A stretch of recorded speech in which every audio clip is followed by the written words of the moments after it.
এটা কিন্তু আমার সম্পূর্ণ বাড়িতে বানানো আটার বিস্কুট। কীভাবে আমি আটার বিস্কুট বানালাম সেটা 99% লোকই জানে না। 99% মানুষই কিন্তু জানে না যে বাড়িতে থাকা কয়েকটা ছোট্ট, ছোট্ট উপকরণ দিয়েই কিন্তু আমরা বেকারি স্টাইলের আটার বিস্কুট বানিয়ে নিতে পারি এবং সেটা সম্পূর্ণ হেলদি উপায়ে।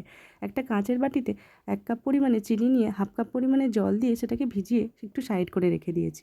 এরপরে একটা স্টিলের থালা নিয়ে নিয়েছি। তার মধ্যে যেই কাপে আমি চিনি মেপেছিলাম সেই কাপেরই আমি 1 কাপ আর 1/2 কাপ মতো আটা নিয়ে নিয়েছি। এখানে আপনারা ময়দা দিয়েও করতে পারেন, কিন্তু আমার মনে হয় ময়দার থেকে আটাটা বেশি হেলদি। এরপরে ওই যেই কাপের আটা নিয়েছি সেই কাপেরই 1/2 কাপ মতো সুজি নিয়ে নিয়েছি। এরপরে সুজির সাথে আর নিয়েছি আ বেকিং পাউডার, সেটা নিয়েছি 1 টিস্পুন বেকিং পাউডার নিয়ে নিয়েছি।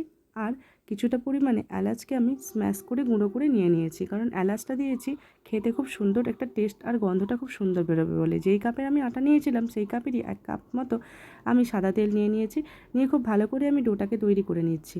ডোটাকে ভালো করে তৈরি করা হয়ে যাবে। হাতের সাহায্যে এটাকে তৈরি করতে হবে। এখানে কোনো রকম জল কিন্তু ইউজ করা যাবে না। তেলের সাহায্যেই ভালো করে ডোটাকে আমি হাতের মধ্যে করে শক্ত করে ভালো করে মেখে নিয়েছি। যেমন করে আমরা আটা মাখার মতো ডো তৈরি করি ঠিক সেরকমভাবেই আমি ডো তৈরি করে একটা সাইডে রেখে দেবো। আর হ্যাঁ, যখন ডোটা তৈরি করব তখন কিন্তু ওই যে চিনি আর জলটা যে মিশিয়ে রেখেছিলাম সেটা কিন্তু গোলাবো না। এমনি শক্ত, শক্ত যে যতখানি গলবে জলে ততখানিটাই একটু শক্ত, শক্ত চিনি, চিনি থাকবে। এরকম অবস্থায় আমি ডোয়েতে একটু করে দেবো আর ডোটা মাখতে থাকবো। তাহলে কী হবে, যখন আমরা আ বিস্কুটটা তৈরি করব তখন ভেতরে একটা বেশ চিনি, চিনি ভাব থাকবে এবং সেটা মুখের মধ্যে যখন কামড়াবার সময় দাঁতে লাগবে তখন খেতে ভালো লাগবে। যাই হোক, ডোটা আমার প্রায় রেডি হয়ে গিয়েছে। ভালো করে আমি ডোটা রেডি করে নিয়ে এভাবে 2-3টে করে মণ্ড করে নিয়েছি। এরপরে একটা চপিং বোর্ডের ওপরে ডোটাকে ভালো করে হাতের সাহায্যে চেপে, চেপে, চেপে, চেপে আমি একটা শেপ বানিয়ে বিভিন্ন রকম নিজের আকৃতি দিয়ে তৈরি করে নিয়েছি। এরপরে গ্যাসের মধ্যে কড়াই গরম করে তার মধ্যে একটা স্ট্যান্ড বসিয়ে একটা ছোট্ট প্লেটের মধ্যে আমি যে ডো থেকে যে বিস্কুটের শেপের মতো করে বানিয়েছিলাম, হ্যাঁ, এইগুলো কিন্তু আমি ছুরি দিয়ে কেটেছি। আর আ ডিব্বার ঢাকনাকে ওর মধ্যে চেপে, চেপে আমি শেপগুলো গড়ে নিয়েছি। তার উপরে ছুরি দিয়ে একটা মানে লম্বা, লম্বা লাইন কেটে দিয়েছি। যেমন ঠিক বেকারি স্টাইলে বিস্কুটের মধ্যে থাকে সেরকম। আর আমি ঢাকনা দিয়ে কিছুক্ষণ ওটা হতে দেব।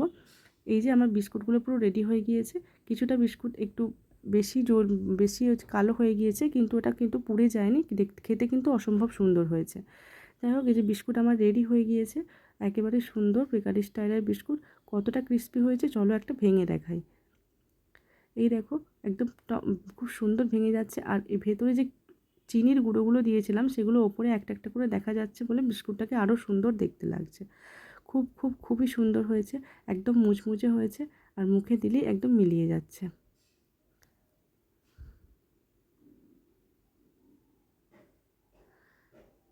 আরও কাছ থেকে দেখিয়ে দিচ্ছি। এই যে এরকম টাইপের হয়েছে। ওপরে সুজিগুলোও দেখা যাচ্ছে আর চিনির যে টুকরোগুলো দিয়েছিলাম সেগুলোও দেখা যাচ্ছে।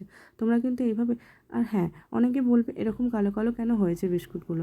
যেহেতু আমি মাইক্রোওভেনে বানাইনি, গ্যাসের উনুনে বানিয়েছি, তো এরকম ধরনের দেখতে হয়েছে, কিন্তু এটা একেবারেই পুড়ে যায়নি। খেতে খুব সুন্দর হয়েছিল। তোমরা কিন্তু এভাবে বিস্কুটটা বানিয়ে দেখতে পারো। আরও সামনে থেকে ক্লোজ করে তোমাদের বিস্কুটটা দেখিয়ে দিচ্ছি কীরকম দেখতে হয়েছে। একদম অসম্ভব সুন্দর হয়েছে। একদম মজার হয়েছে, খুব মজার হয়েছে বিস্কুট। তোমরা কিন্তু এভাবে ট্রাই করতে পারো। আমি প্রায়ই বিস্কুটটা বানিয়ে থাকি। খেতে খুব ভালো লাগে। আর মাঝে, মাঝে এরকম ধরনের বিস্কুট থাকলে কিন্তু মুখের স্বাদটাও অনেকটা বদলায়। বাজার চলতি বিস্কুট তো আমরা সবাই খাই। এভাবে বাড়িতে তোমরা কয়েকটা ছোটোখাটো উপকরণ দিয়ে বিস্কুটটা বানিয়ে দেখতে পারো। কথা দিচ্ছি হতাশ হবে না।